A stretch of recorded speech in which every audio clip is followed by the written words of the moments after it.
Okay, so here's some basic data that we have. So the first thing is we want to make it more readable. So here we have just the time and position, and then I have the average and velocity and acceleration columns. So there's two different ways to change these column widths. And so one is you click up here in the upper left, and it'll highlight everything, and then you go to where the cursor changes between any two columns and double click, and that will adjust all the column widths. Otherwise, you can just take and drag. Yeah. So again, how we tell Excel we're doing an equation is we use an equal sign. So I'll put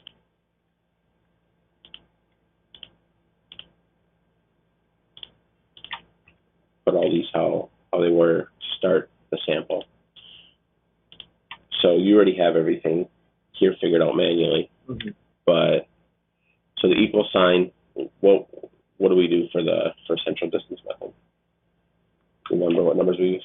Is it the one before minus one after, or the one before, or the one after minus one before? Yep. Okay, so we do the equal sign, so we need to do the parentheses.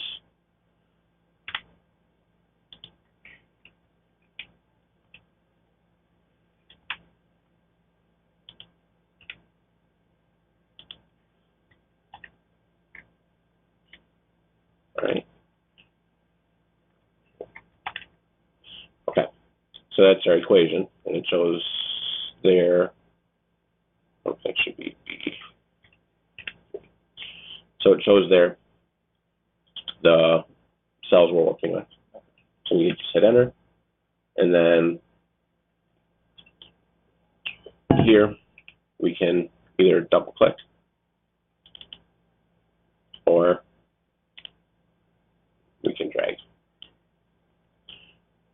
Okay, so we'll do the same thing for acceleration. Only here we're not using position, we're using velocity.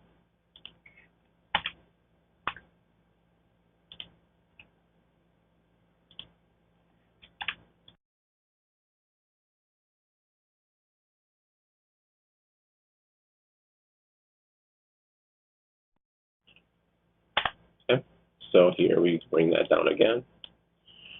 And then let's make these just so they're easier to read. We'll highlight them and right click. Actually, we'll do it for these.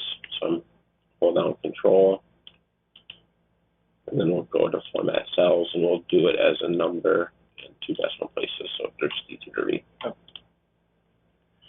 All right, so now this would be what you would take and copy over into Word for your lab report. So to make it look a little nicer, we'll do these grid lines here. So we'll go to outside borders, and so you'll notice it puts just a line on the outside of everything.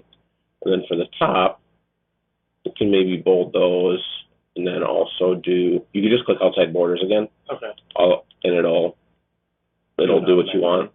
Otherwise, you could just do bottom border, and it'll still keep the outside border that you did on the top and the sides, but it'll do it under to separate the titles from the data. Okay.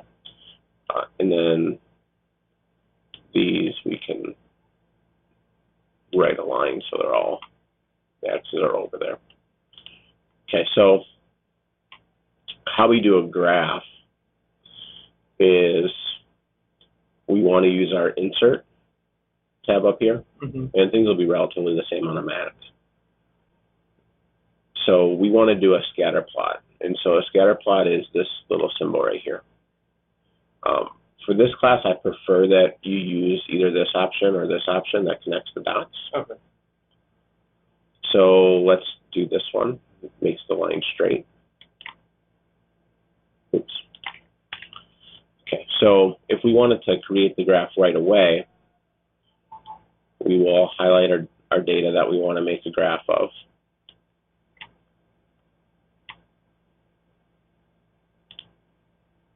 Insert, scatter plot. and there it is.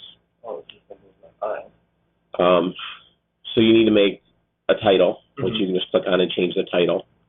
Most of what you need to do as far as creating axes, and if you want to make a legend, you can go here to add chart element, and all of that stuff is here. So, you know, here's to make a legend. If you had a scatter plot and you wanted to find an R-squared value, you could add a trend line. Okay. You So that if you want to add something onto like the x-axis to label it, you would do that under this tab? yes. Okay. So if we do we'll do one. We'll do axis titles. We'll do primary vertical. And so here, this would be